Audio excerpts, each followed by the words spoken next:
Benjamin Franklin said in this world, nothing is certain except death and taxes.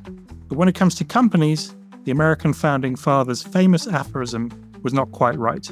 In the era of globalization, some of the world's largest corporations became incredibly skilled at minimizing their tax bills, in some cases reducing their payments to almost nothing. And some small countries became very adept at attracting those companies by offering very low tax rates, much to the annoyance of their larger neighbors. All of that supposedly ended in 2021, when nearly 140 countries signed a global tax deal arranged by the Organization for Economic Cooperation and Development. The idea was to establish a minimum corporate tax rate of 15%, which would apply everywhere. Yet it hasn't quite worked out that way. And for evidence of that, look no further than Ireland. In recent weeks, the country's finance minister said he expected to earn a budget surplus of 24 billion euros in 2024, in part due to ballooning payments from large tech companies like Apple.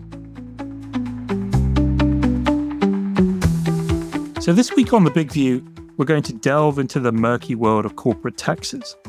It's what we do at Reuters Breaking Views. We tap our best sources around the world to bring you fresh insights into the biggest stories in global business and finance. I'm your host, Peter Thalassen. In a moment, we're going to hear from Pascal Saint-Amans, who until recently was the director of the OECD Centre for Tax Policy Administration, who led the reform of tax policy. But first, to set the scene, I'm joined by Amy Donnellan, Associate Editor of Breaking Views, who, appropriately enough, is based in Ireland.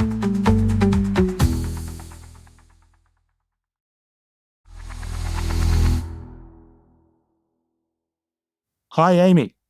Hi, Peter. So, Amy, you recently wrote a Big View column for Breaking Views about Ireland and the whole global corporate tax saga. What was interesting to you about this topic? Well, as you say, with Breaking Views, we often are out talking to contacts or sources, or we're just out looking around the world. And I was in Dublin recently, and it is really quite striking to see all of the huge companies, American companies that are based there and based there in really big size in Dublin. So there's Salesforce, there's Google, there's Facebook. They're really everywhere lining the Liffey River, which is the main river in Dublin. And then recently, in recent weeks, we've had this news of a very large budget surplus in Ireland. So think about all the countries in the world, all the big economies in the world dealing with deficits. And Ireland is awash with cash.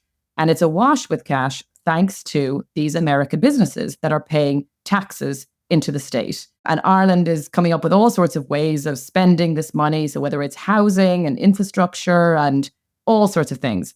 But it got me thinking about, as you said, 3 years ago, there was a tax agreement that was essentially supposed to disincentivize companies from even basing themselves. It was supposed to be bad for Ireland, wasn't it?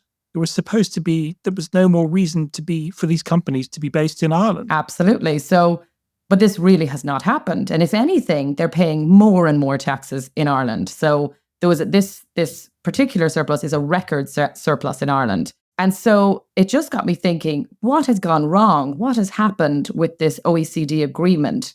And I thought, who better to talk to than Pascal, who was an architect of this agreement, to figure out why or how Ireland is continuing to reap all these taxes when apparently there was an agreement made that would have really apparently stopped that and would have benefited countries like France and Spain, who are often complaining that they have these tech companies that are selling lots of their goods into their markets, but they're not reaping the taxes from that. Okay, well, let's listen to your conversation with Pascal, which, to be clear, was recorded before the US election.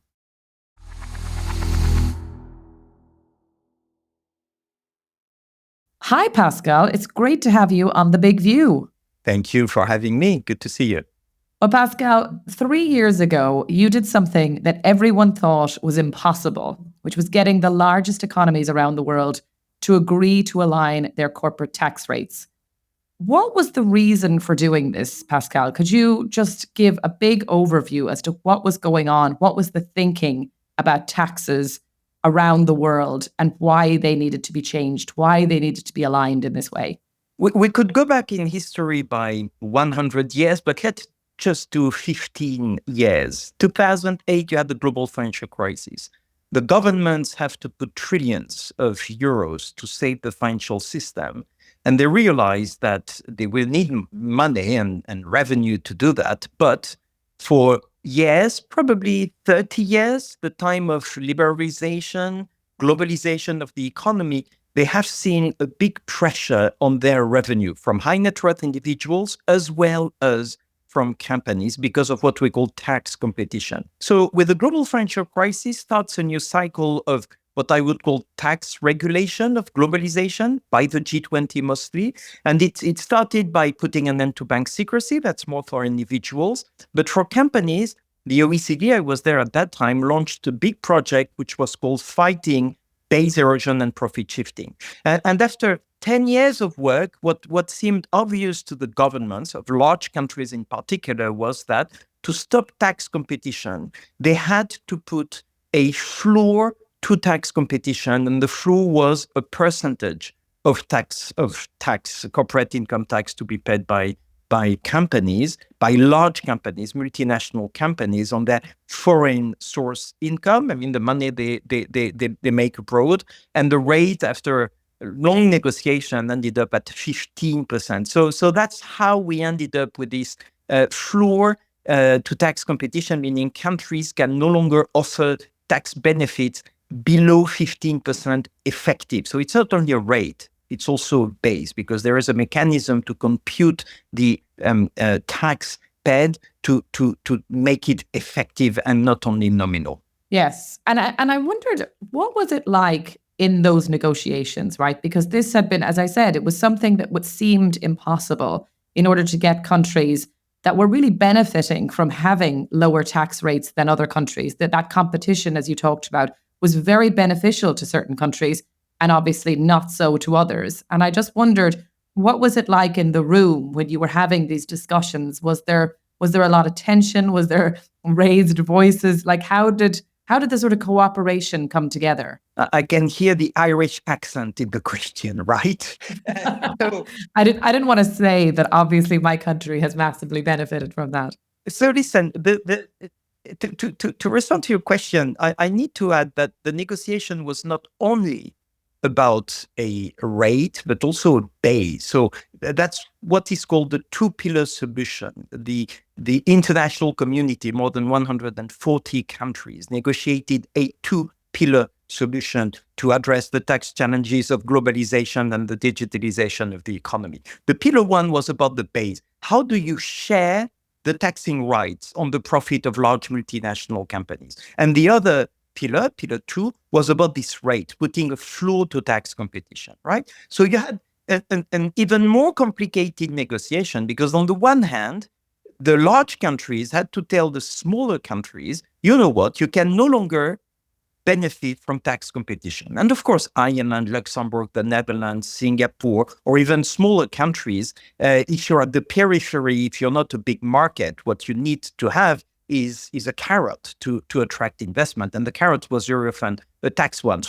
So when you have the big countries telling the small countries, you're going to lose it, they don't like it much. But at the same time, you have another conversation which was driven by the concern about where to tax the profits of tech companies, which may derive a lot of profit from a country without being physically present. And the international tax rules designed 1 century ago provides for a country to tax a company when it is physically present. So you can see that here you have a conundrum. You can no longer tax Apple, Google, and the others on their profit derived in France, in Germany, and elsewhere. And because they largely rely on IP, on intellectual property, the rent is easy to locate in a low tax country like, guess what?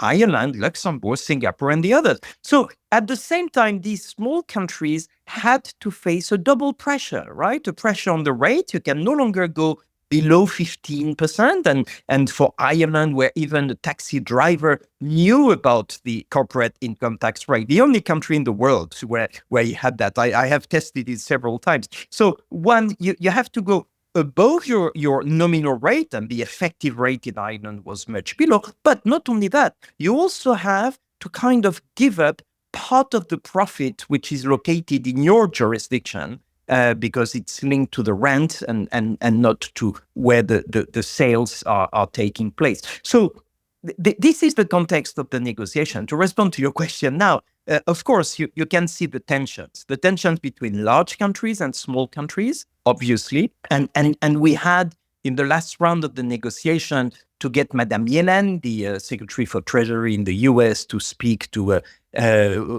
Pascal Saint-Amans, the finance minister of Ireland at that time.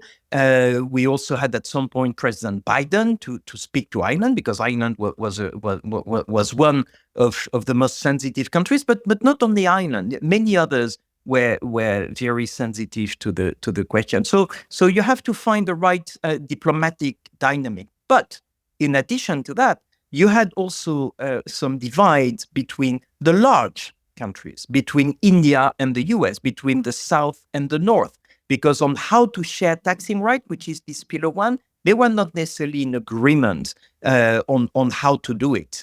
The large emerging economies willing to tax more at source, meaning linked to the market, while the big exporting countries, Japan, Germany, the US, saying, well, not really. Well, with the US being a very special country, as we all know, because they are both exporting capital, but they are importing goods. So they have a trade deficit, which made their situation pretty complex. So you can see from what I'm trying to report, in simple terms, an awful amount of hard negotiations and difficulties to sort out to move to the agreement. I think that idea, as you said, about Biden contacting the Irish officials, trying to kind of convince them why this is important, I think that all is so interesting. But one of the reasons I wrote a big view about this tax situation at sort of 3 years on was because something happened in the past month, which was really striking. And we've been talking about Ireland, and I will say for our listeners, it is not just because I'm from Ireland that I'm bringing this up, but it had a record surplus, a record budget surplus, where it had more money than it seems like they know what to do with. There was obviously it was helped by the Apple back taxes, that there was the European authorities insisted that Ireland take back some taxes from Apple, but that did help. But overall, these multinationals are still very much in Ireland, very much expanding in Ireland, and they are paying a huge amount of tax to Ireland because that tax rate is still 12.5% as a corporation tax. Now, obviously, for the bigger companies, they are applying the 15%, but it doesn't seem to have done what was intended, right? As in, you would think that an agreement like the one that you orchestrated, you would imagine that that companies would have little reason to be in Ireland. Why would they be expanding in Ireland? Why wouldn't they expand in America or bigger economies? You might say it was the English speaking or the educated workforce, which I think is what Ireland often says. But I'm just sort of curious, because to me it seemed almost like it hasn't worked. Is that fair? Well, there is a lot in your question, and did it work? I think we can say it worked. If you take the long-term perspective, was to, and still is, to stop tax competition on intangible property. Sorry for the tax jargon, but the rent in nowadays economy is linked to the intellectual property, to the brand, to the know-how, no longer to the brick and mortar type of return, right? So manufacturing a piece of whatever doesn't generate a lot of revenue. What generates the revenue is the engineering, it's the brand, it's the design. That's all that. And the brand, the design, and all that is linked to R&D, research and development, which can very easily be shifted because it doesn't require, hundreds of thousands of people. So what we had been seeing for 30, 40 years was this trend towards zero on intellectual property where the big money is, right? And this is where we had to stop the bleeding. And putting a floor to tax competition at 15% effective, again, it takes into account the effective tax bed and the accounting result, the financial result of the company, not something you can easily manipulate. If you manipulate it, you go to jail, so that's not easy. So doing this was a way to stop the competition. And if you put it in the long term, it is a success because we today have a critical mass of countries which have implemented the minimum tax, and all the companies are subject to it. Even the American companies, even though the US is not implementing the minimum tax, because we have interlocking rules which are such as if Europe, Japan, the UK, Canada, and a few other countries implement, and today we have more than 50 countries implementing, all the companies will be subject to the minimum tax. So it didn't fail to the extent that the goal is reached. You can no longer go to zero, which was the... Now, there is another question, which is who gets the money? And there, I must say that large countries were expecting to get a bigger chunk of the 200 billion euros of additional revenue, which will be generated by the implementation of the minimum tax on an annual basis. So the surprise today, I think, is, well, it's the tax havens, quote unquote. I'm no longer a diplomat. I can use the term now. I used to say investment hubs when I was a diplomat, right? But it's these small open economies which are getting it. Now, let's be cautious because you're right. Ireland is getting, 25 billion surplus, something like that. It's absolutely massive. And part of it comes from the Apple case decision. And it was striking to see the finance minister say, oh, no, I don't want to touch the money now. It's going to take a lot of time. I'm French, as you can hear from my accent. I imagine the French finance minister who would be told, well, tomorrow you're going to have 12 billion. So he would rush to that. So it shows the embarrassment of Ireland. But we may need to wait for a few years. If you talk to the Swiss, for instance, who are in a similar position, they tell you, yeah, at the beginning, we're not losing the business, right? However, we may dry up new investments because we lose the tax advantage. And that may also be the case of Ireland. So I think we need to be a bit cautious before talking about. And there is an impact also on the very low tax jurisdictions. I'm talking about the Caribbean jurisdictions, countries where at zero taxation. And these countries, I believe, are losing business. So maybe the first year or the second year, they will get something, but all what we call in our tax jargon, the cash boxes. I have an American company which does financing structures. You have no employee in the structure. You just locate profit, which has no taxation. This is gone. So all this business of pure offshore business is gone. So is it a failure? I don't think so. I think it's a very important structuring reform which will have a long-term impact. But I suppose, you mentioned obviously the smaller economies and the US and how crucial it is for the US to back this, right? But they have not implemented the minimum tax rate themselves. And you have an election and, this is not, I would imagine, top of the agenda for Kamala Harris or Donald Trump if they were to get into power, to have a big fight about basically, imposing this tax. So without them, does it stay as it is in terms of, yes, maybe at the fringes, you see a little bit less business here, but you don't see this sort of equalizing of the world where everyone is sort of on a level playing field when it comes to tax. And there's less incentive for companies to shop around for a jurisdiction where they can pay as little tax as possible. A couple of remarks there. First, President Biden made it a priority, and that's why he reached a deal in the year following him getting to the office, but then he failed miserably to get it approved by the US Senate. Senator Manchin was the one missing for the global minimum tax to be approved, and without the US, we would have never had 15% as a rate, because everybody thought it will be over Ireland dead bodies, so nobody wanted that. But the US could afford, twisting the arm of Ireland on the 15%.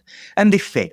Now, what's the consequence and what's next? Well, actually, the consequence is very paradoxical, and many people don't get it. The way the minimum tax was designed is such as I said, it has an impact, including on American companies, even though the US doesn't implement, as long as you have a critical mass of countries. And as I said, we do have the critical mass of countries in terms of companies incorporated in these countries, So the European countries, the Japanese, you have the G7 minus the US, you have the UK and others. That's one thing. So these companies, the French, the Germans, the UK companies, will be subject to the minimum tax. But this critical mass of countries works also as a market.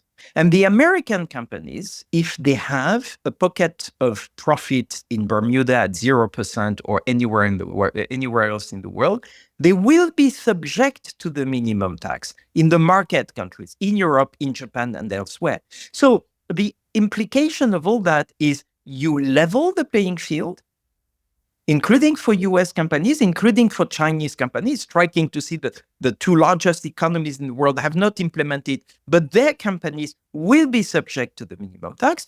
And the paradoxical consequence is that it's the Europeans who will collect the American tax that the Americans are not collecting, which infuriates the Republicans in the US. It's so un-American to leave this money to the Europeans, right? You can imagine, I mean, I'm not sure Trump will ever understand that, but his teams do understand, and they are very furious. So what will happen after the election if Trump is elected? And if there is a Republican majority in the House and the Senate, because the president actually doesn't matter much in the US, as we all forget, but we should know that it's Congress which is in charge of tax laws, right? Not the president. But if you have the Republicans back, they can do two things. They can try to twist the arm of the Europeans and tell them, you know what, guys, if you keep taxing our companies, we are going to take trade sanctions. But you know what? One will take trade sanctions anyway, because that would be a trade war. So a bit more, a bit less may not make a big difference. And second, you need unanimity in Europe to change the directive. Good luck. I don't see anyone in Europe joining full unanimity just to please President Trump if he's elected. If it's Kamala Harris, maybe not her priority, but she will have to handle that. So I don't exclude she's back to that, because again, it's giving up taxing rights to other countries, which is so un-American. So let's see what happens. But the playing field is leveled, and that was the beauty of the agreement. In agreement with the Americans, for the first time, probably in history, at least in financial history, the US agreed on a mechanism which is reciprocal. If they don't do it, somebody will do it. That's not the American way. And that's why the Republicans are infuriated with Biden to have agreed this. I think as well, I mean, there were years right before this agreement where, you know, you talked about the embarrassment almost of riches of Ireland and that surplus, but the sort of embarrassment of all of the different tax avoidance schemes and the sort of, I suppose, normal people, voters, feeling very hard done by the fact that that companies were able to do this and certain countries were worse off than others. I sort of thought as well about Europe, and you mentioned Europe, that one of the things that's sort of an issue as well with all of this is that even if Europe wanted to go off on its own and try and make it more equal in Europe, is that there isn't all of the governments, many of the governments, Germany, France, they're not in a position to really put together a package that really goes after some of these big multinationals and tries to extract more tax revenue, which sort of brings you to the idea that Ireland can sort of make hay while the sun shines, or while everyone is too busy and too preoccupied with other things to really change this in a more impactful way. You're right to point to the conundrum, the European conundrum. What you have in Europe is a single market, no more borders, but tax sovereignty. And along with tax sovereignty, you have the principle of unanimity. So you have very different countries, but you have unanimity. You cannot limit your sovereignty unless you fully consent to it, which means that Europe has been completely blocked, and that has benefited the small open economies, which do not have necessarily to fund, the large infrastructure that you have to deal with when you're a larger country. So Luxembourg, Ireland, but also, Cyprus, Malta are like that. The Netherlands, interestingly, in the 2010s, after we launched this BEPS project to fight base erosion profit shifting, the Netherlands at some point said, well, I'm also a real country, and my bad reputation is negatively impacting me just to feed a few thousand tax lawyers. So we're going to change. And the Netherlands decided to change. Ireland, because it's more the periphery than the Netherlands in terms of market, didn't change or change very reluctantly and slowly after all the international pressure. The conundrum in Europe today is that the situation is not sustainable. I mean, you cannot have all the profit in Ireland, or most of it in Ireland, of large American companies, without any form of redistribution. It's a bit unfair. We can see that even Ireland is embarrassed. I'm pretty sure, I mean, they could do a lot on housings and roads and infrastructure as citizens sometimes going to Ireland. I can see that you have a few issues, that they have a few issues there. But it's not sustainable. The difficulty is that Europe is locked because of unanimity. So what's going to happen? I don't know. I'm writing an article on the consequences of the Apple decision. You know, the Apple case was, I mean, you were talking about outrageous tax planning structures. The one from Apple in the 2000 was extraordinary. They managed to invent stateless income. Their income was in the middle of nowhere. It could have been on the moon, which is not a taxing jurisdiction. And as a result of that, they saved at least 13 billion euros of taxes. And the EU Commission said, well, it's through a ruling and it's Ireland who should get it. After 10 years of litigation, the European Court of Justice said, yeah, it should have been in Ireland. Everybody doubts that. It's probably the wrong outcome, but whatever the legal merits or lack of the decision we have this issue where the profit is in one country or in a few countries, which are very small, where you don't necessarily have the sales. And I'm back to the two-pillar solution.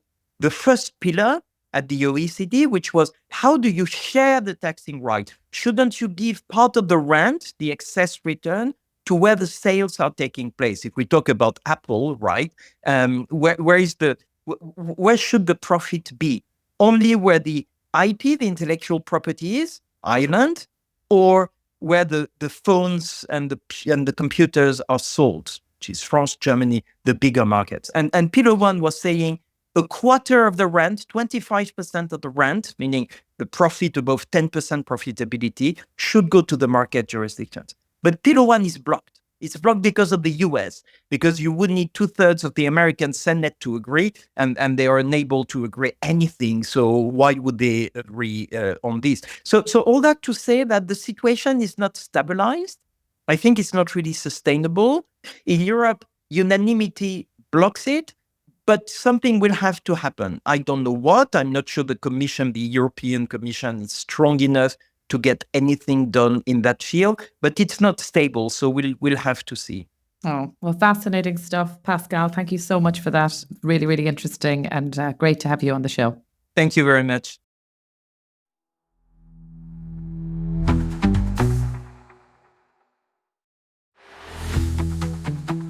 Many thanks to Amy and Pascal for that fascinating conversation. And thank you for tuning in. This podcast was produced by Oliver Taslich in London.